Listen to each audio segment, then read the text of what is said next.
איך להגן ואולי אפילו להצמיח את ההון שלכם בזמנים של אי-ודאות.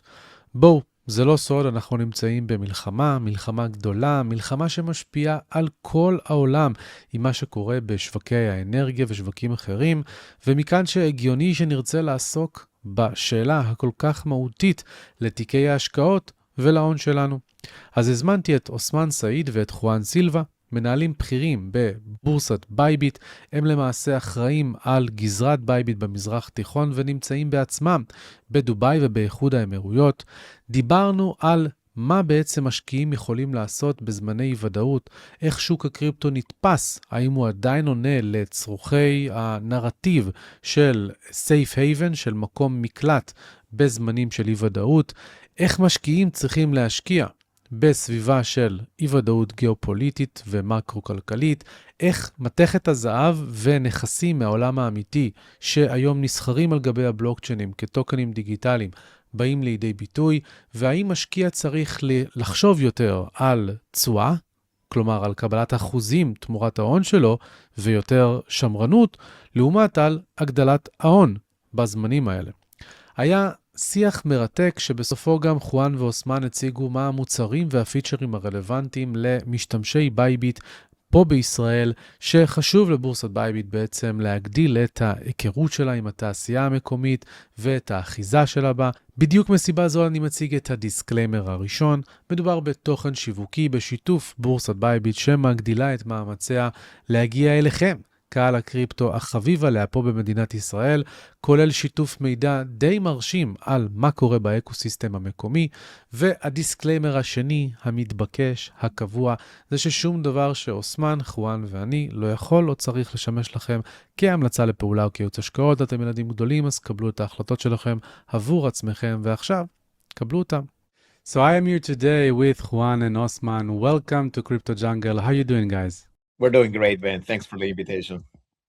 Of course. Thank you, Ben, for inviting us, and it's exciting to be part of this conversation today. Thank you. I'm super glad you're here. It's always fun and good to have international exchanges come and appear with Israeli audiences, understanding and acknowledging that the Israeli markets are big, are interesting enough to be giving them some insights about the market, especially in the situation that we're in. But first of all, let's start with some introductions. Osman, if you can introduce yourself, perhaps. Where do you come from? What do you do with Bybit? And when did you first get to meet crypto? And then Juan, you can do the same. Yeah. So I'll start by saying my name is Osman. So I work as a MENA marketing specialist. I work as a marketing specialist for the MENA region in Bybit. I think a major part of what I do is trying to understand the user behavior and how different communities and how different crypto users may be affected by the different crypto market conditions, and also how they engage with different market conditions. So I started working in crypto. I started in crypto in 2021. So that was the peak bull market. I think at the time NFTs were everywhere. So that was my initial start into crypto. But I think as I spent more time in the space, as I got to know more about crypto and the market, then I started to understand different products and different mechanisms, and also how most of the how things work. So I started to focus more into marketing. I come from a Web2 experience, so I work closely with the startups. My work was solely around marketing and operations, and I think I got the same high pace from the Web2 startup scene to marketing and into Bybit. So yeah, this is a brief introduction. I think we'll be diving deeper as the discussion evolves in this conversation. Yes. Perfect. Juan, let's get to know you. Yeah, for me, it's quite similar than Osman. I joined crypto back in 2021, actually right before FTX happened. Like if we remember that situation back then. Yeah, my background, it's mostly finance background. I've always been interested in financial markets. Actually, I have extensive background in business development, especially in Forex and CFDs instruments. And then since I was living in the UAE, then I saw the opportunity, right? In Dubai specifically, I started to hear a lot of crypto everywhere I go. colleagues, clients. So then I faced this opportunity with Bybit, and then I told myself, like, why not, right? I'm in Dubai, it's crypto. I'm not too late. Back then, of course, I told myself, I hope I'm not too late to join crypto back in 2021. And and since then, I've been like working in the crypto industry. Right now, I'm the VIP relationship manager for the MENA region. So basically, I work with high value clients, right, in crypto. And my role is basically try to understand the different types of investors, how they behave on different market cycles, and of course I provide like a really good service for them.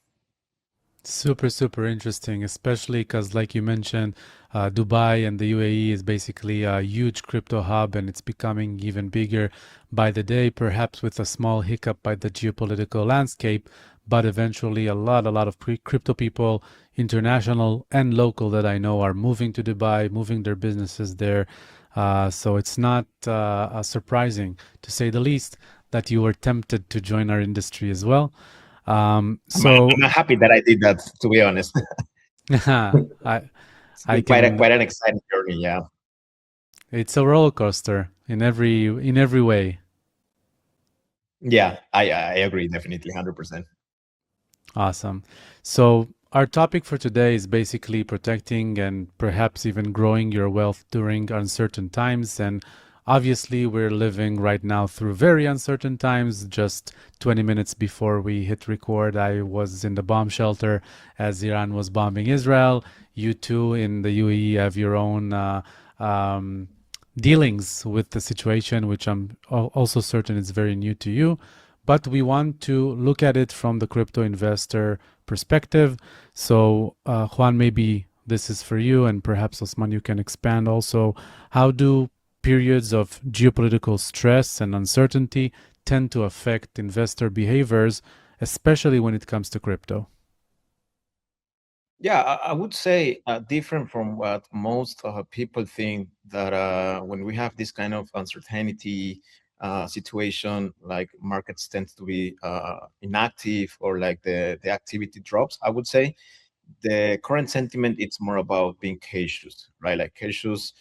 There is more people is more sensitive about what's going on, like the headlines, the macro developments. So the market, I think, reacts in a faster way, and of course there is a lot of more volatility when we have these kind of situations, right?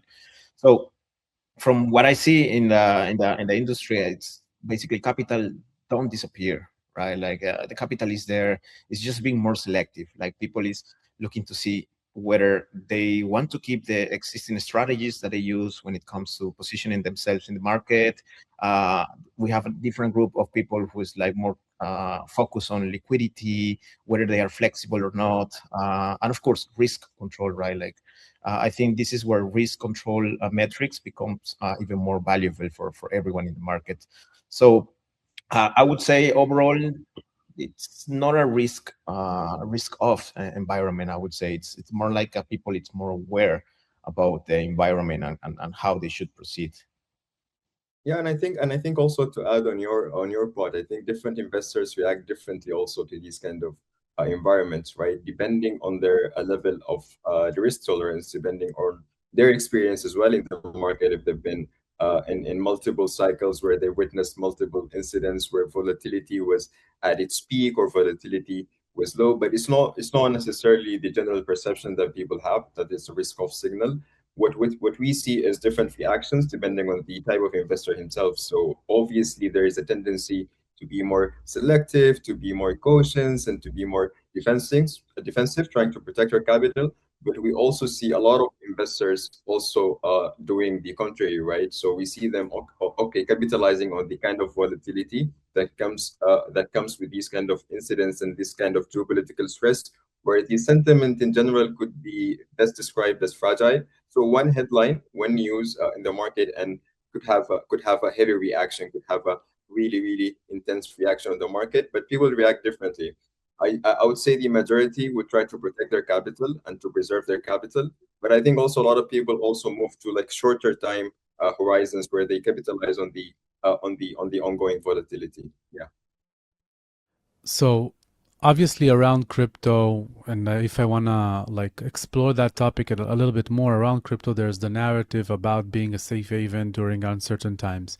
And I get it a lot from my community, and I'm sure it's going to be interesting for them to hear your thoughts on it. But do you think that that narrative has been hit, given that crypto at least hasn't risen since the war started? How do you see that perspective on Bitcoin or crypto as a safe haven during these uncertain times? I think you see both. You see right now. You see both, right? You have people being, as I mentioned, more cautious about what they do with their capital, where do they allocate, and at the same time, you also have people entering the markets, right? Like that's what I've been seeing over the past weeks, because especially like crypto native believers, they see this as a huge opportunity, right? Like the assets, the drop in the assets represents for them like that they can accumulate even more assets when it's dropping, right? And I'd say it's pretty much a shift in behavior, right? More than the like people exiting the market. Of course, as Osman mentioned, like there are people like maybe reducing the size of their positions, or even like shortening the time horizon of the trading. But once again, I think the key pattern here is that the decision that everyone makes becomes more, how to say, more reactive, right?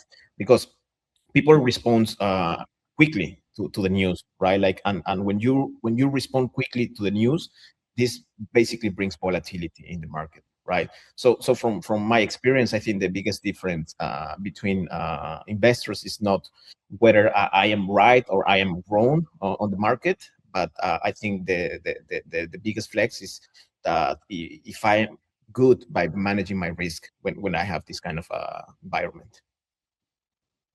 Yeah, I think for like experienced investors, it will be more about controlled growth. So if your growth targets previously, like before the situation and stress, geopolitical stress started in the region, was by a certain percentage, you might want to control it by a certain percentage, or you want to preserve your capital, or you want to reduce your exposure to certain assets, or diversification. And by diversification, obviously, I don't mean like owning a single piece of every asset, but I mean diversifications into like sectors. You don't want to be overexposed to one sector or one type of risk. So these kind of adjustments are ones that investors usually make in these kind of environments. But again, you cannot really, because when you mentioned that the price action of certain coins, let's say, haven't been up, but we're also coming from an all-time high, right? So people should take all these informations into perspective. What you mentioned, I think we see quite a lot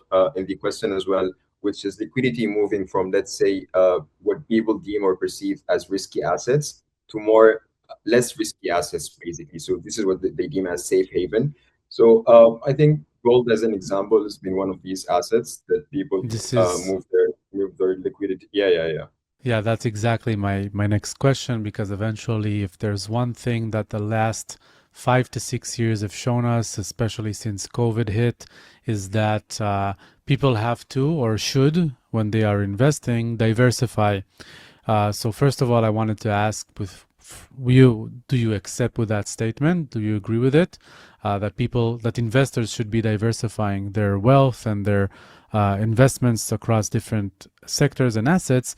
And specifically, if we're looking at gold and perhaps even the energy sector, we're experiencing some amazing booms in the last years, with gold being back at the front of the safe haven narrative and basically being bought by central banks, etc.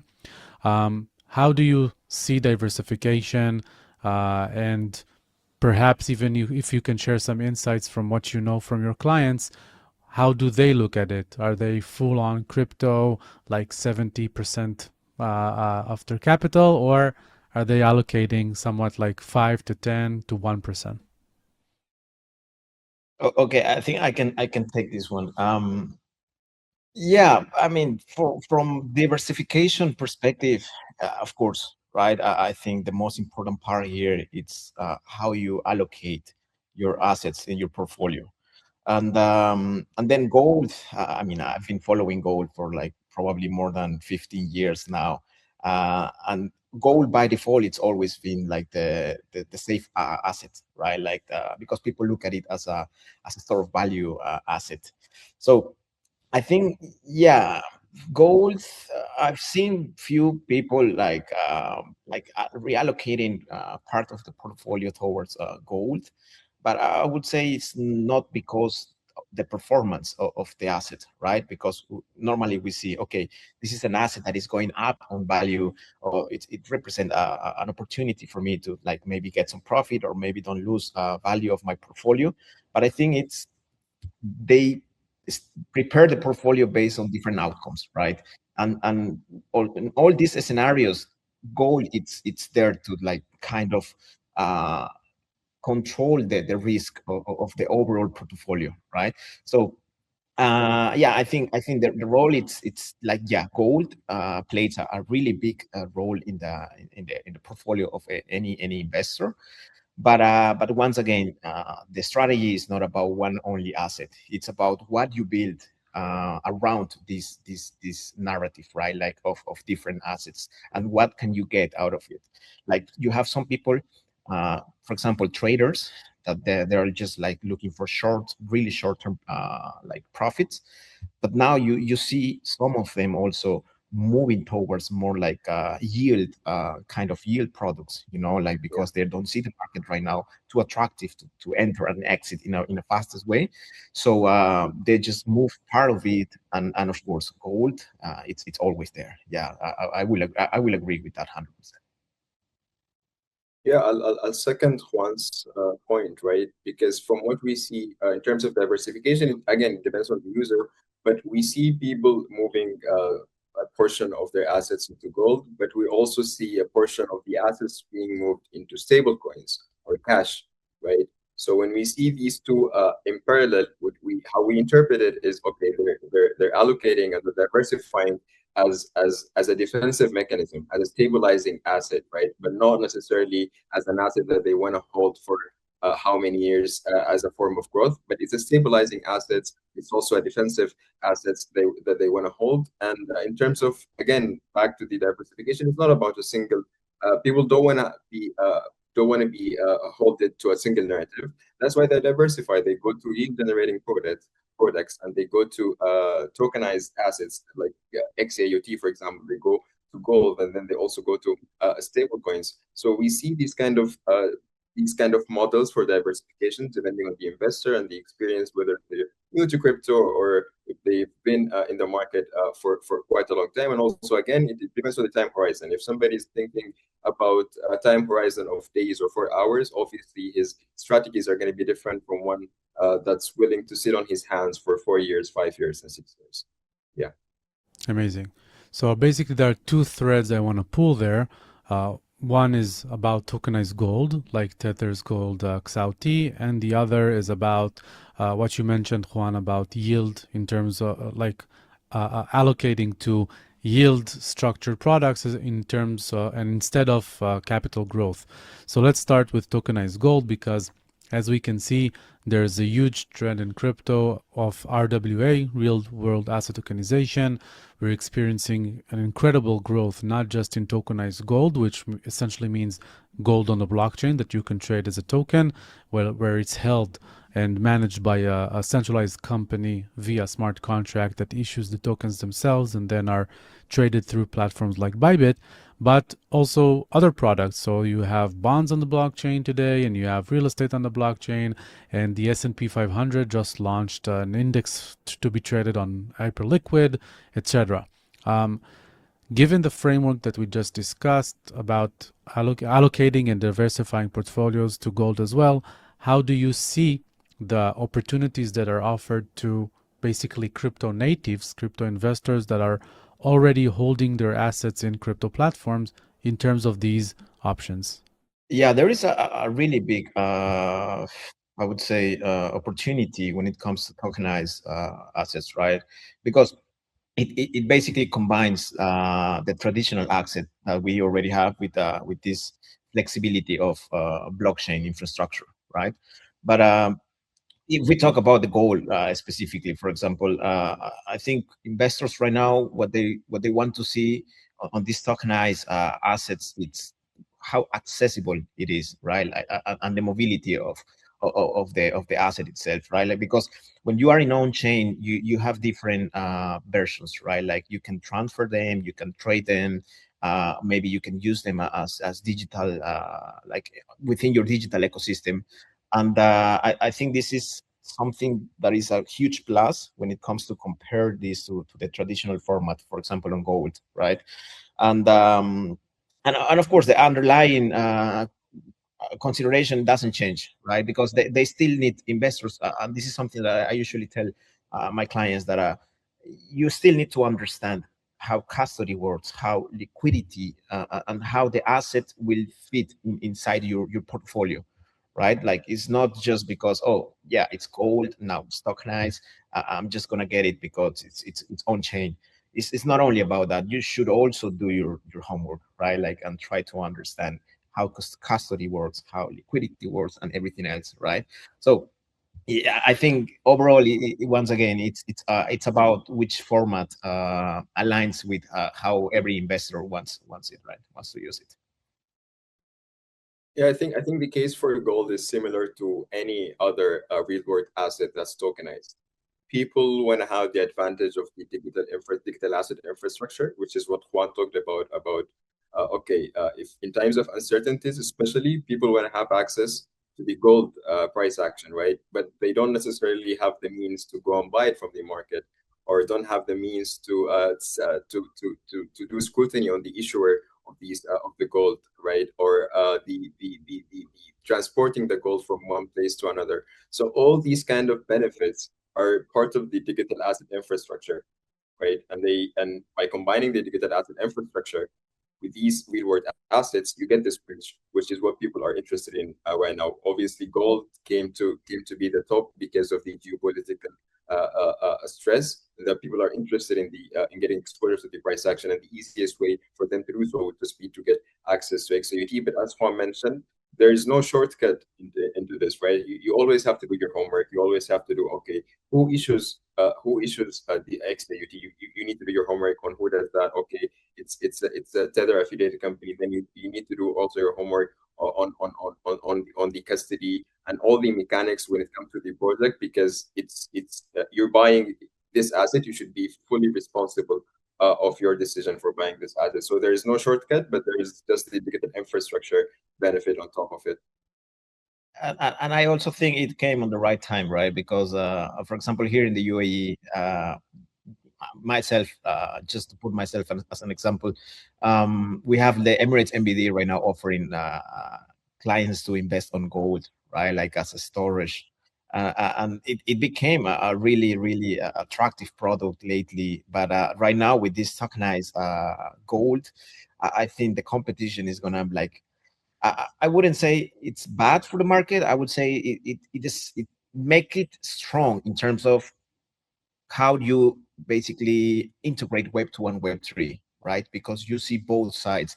You have Web 2 offering gold as a physical storage of value, and now you also have like tokenized assets like gold, for example, to also like follow the same logic, right? Of course.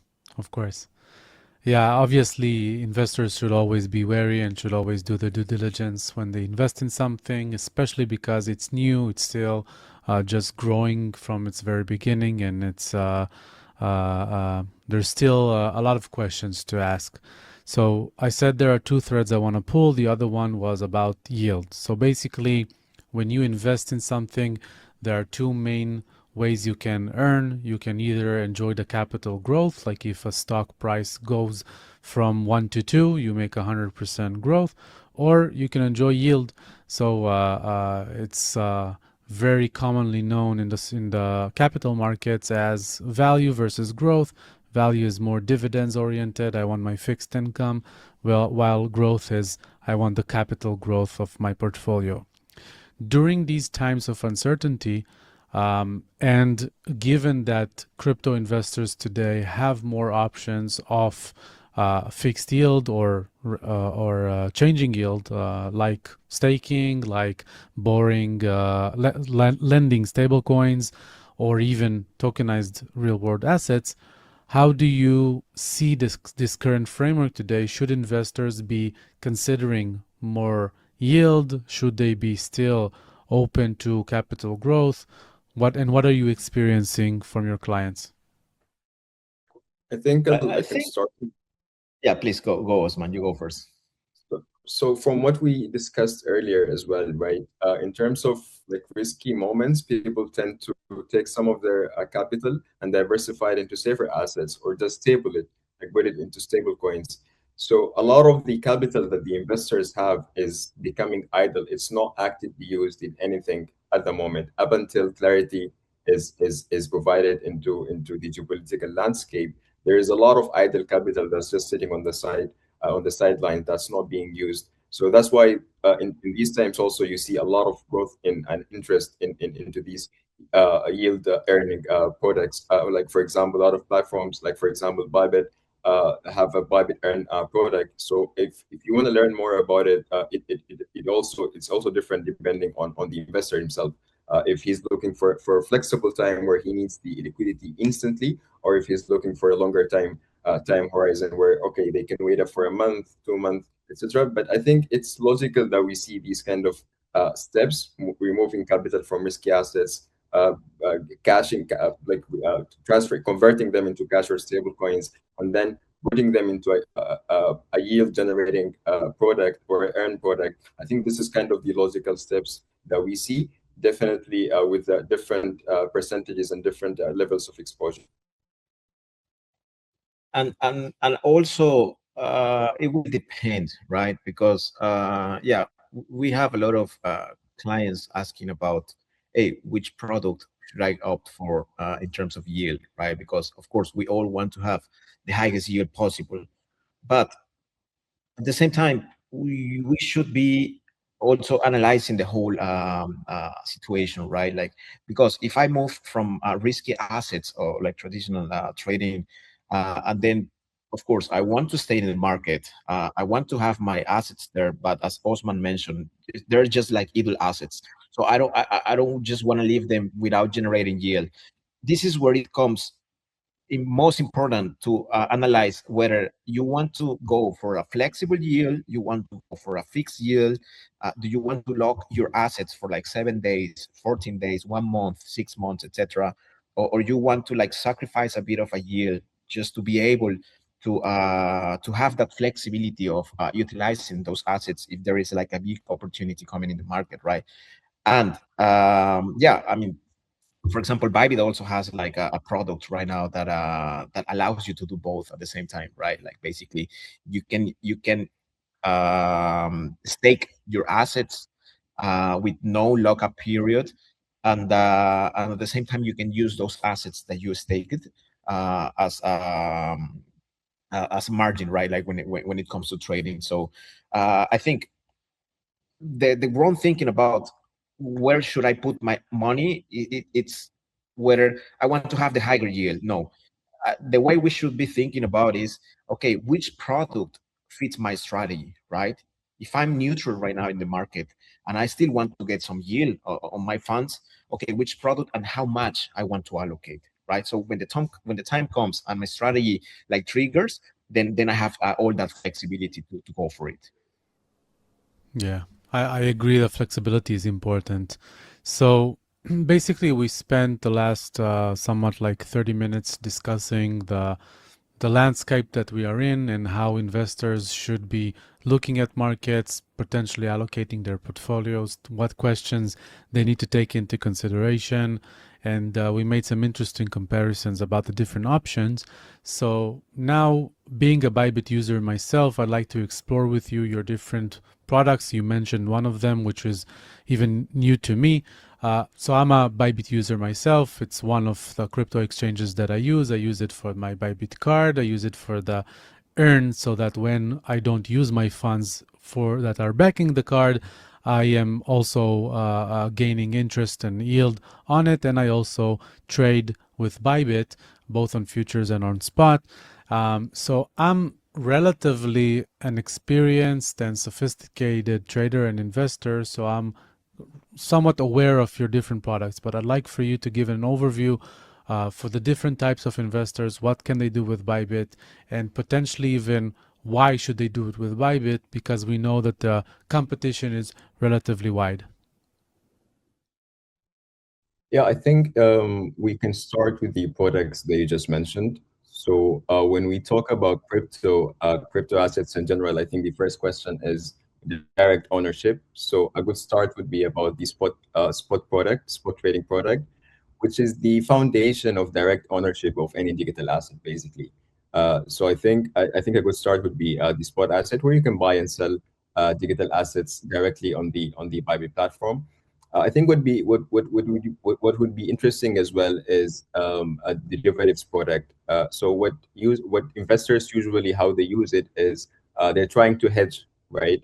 So hedging or gaining exposure to price action, whether it's bullish or bearish. Like, let's say, for example, you have a thesis that this certain assets in price action is going to go in a downtrend, and you want to capitalize on the thesis, and this is your idea, and you want to materialize the idea by having a setup and by executing on your idea. So I think derivatives is one of the ways where you can hedge against market volatility, and also at the same time gain exposure in a downtrend and also in an uptrend movement. I think what you just mentioned also was the Bybit card. So it's actually one of these products that we also see a lot of interest because it's solving this last mile issue that the users have, right? Because okay, I've been trading, I have my assets holdings in my wallet. Now what do I do, right? So I think the last mile issue is actually spending your crypto assets and getting to spend them directly with your crypto. I think this is where Bybit card comes to place. Through this card, you can immediately spend your crypto assets directly from your Bybit card, directly from your Bybit account. And I think the third product is the Bybit Earn product, which we just previously discussed. But I think it's more elaborate, and depending on the investor system, right? By system, I mean time horizon, his risk tolerance, and also how like the level of appetite does he have. Because yield is not free at the end of the day. Yield is never going to be free. So when you look at these different kind of earn products, different kind of yield generating products, you also need to do your homework and do your own research about each product and each instrument. But I think each earn product is the main point that you need to decide upon is the timing. So do you want to lock your assets, or do you don't want to lock your assets? Second is the asset itself, like which asset do you want to lock in. I think all these factors come into place where you can make the final decision. Okay, I want to choose this asset to use this Bybit Earn product. I think the last product that we also been seeing a lot of interest would be, and we see also across other platforms as well, we see these products. It's definitely new, right? So last year, I think most of the crypto platforms started offering like TradFi, traditional finance products. So what we call a Bybit is TradFi. So it's what we're trying to do and what we discussed earlier about having the digital infrastructure of digital assets, while you also have the exposure to own the exposure to the price action of the asset. Gold as an example, commodities as an example, stocks as an example. So all this is under one umbrella that we call TradFi, access to all traditional assets. And I think these would be the main products that someone new, someone as a beginner could potentially be interested in. Yes. I don't know, Juan, if you have anything to add on that topic. Yeah, I think just to add up, because what Osman just mentioned, it's really important, right? Like me, especially, for example, me as a user, I would like to have everything together within one place, right? And platforms like Bybit, for example, actually provides all this access to these layers in one only place, right? So it's easy for me as an investor to manage the different parts of my portfolio. So I think that's really important. And second of all, when it comes to user experience as well, right? because regardless of the product, regardless of the service that you have, the user experience is a game changer for all these platforms, right? Especially for Bybit. So as I always say, at the end of the day, investors or traders will go where execution feel better, right? It doesn't matter how much incentives, how much like gifts or anything else that you can offer to them. I think first of all, execution, right? Liquidity, basically that. Like if I have those two in a place where my strategy can fit and I can manage to make like decent profit, that's where I will go, right? And then the rest, it's an addition of my needs, right? Like, okay, what else do I need? I have products to trade. Yes. I have yield products. Yes. I have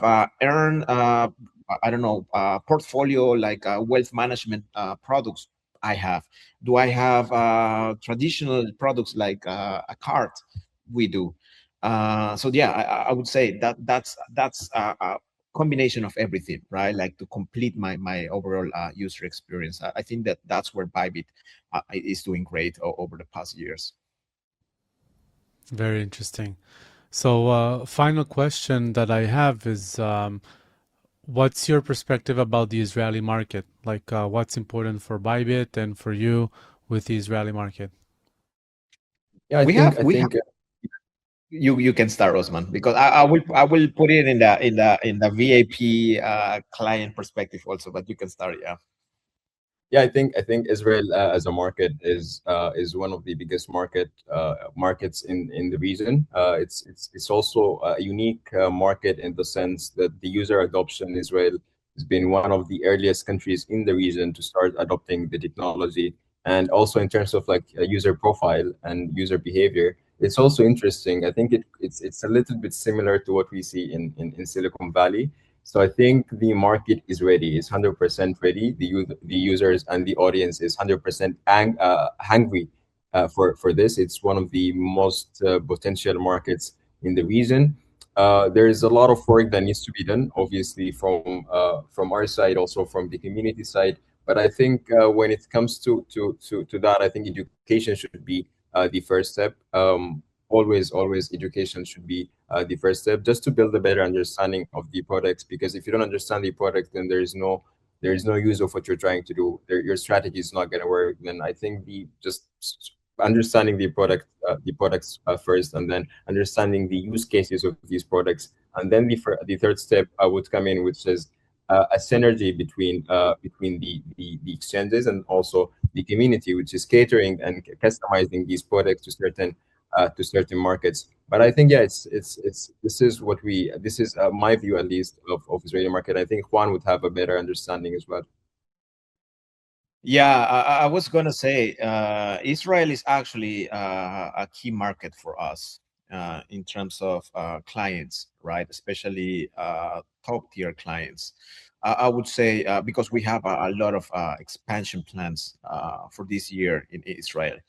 And I think the best way that we will manage to do a successful expansion in Israel would be by being on site, right? By getting there, like talking to people, to the clients, existing clients, and potential clients also, to understand what they need, right? Because every country, every region has different needs.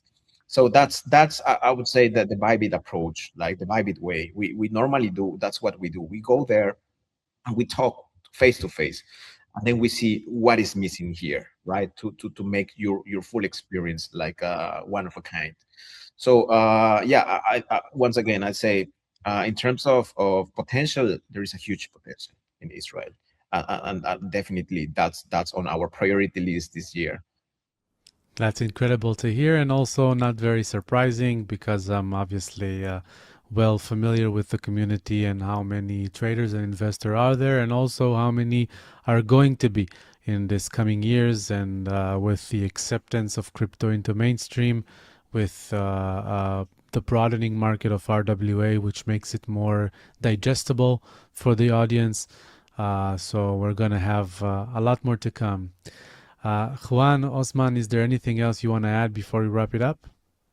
yeah, hopefully we will see each other soon in Israel, because as I mentioned, we really want to do that. We really want to get there and get to talk to the community, right? To understand on the first hand how we can manage to improve our offering and services to the Israeli community. But yeah, that's pretty much what I have to say. And yeah, thank you so much, Ben, for the invitation. It's really, I think it's really helpful to have this kind of discussions on different angles about the market, the situation, the potential collaborations, and everything that we have, right? And once again, thank you. Thanks for hosting. Thank you very much. This was really, really good, and I'm sure the audience will love it. I hope that sometime soon, when the war is over and the geopolitical landscape allows it, we'll be able to meet here even in person and maybe even do an event together. Looking forward to that, and thank you once again. Looking forward as well. Thank you.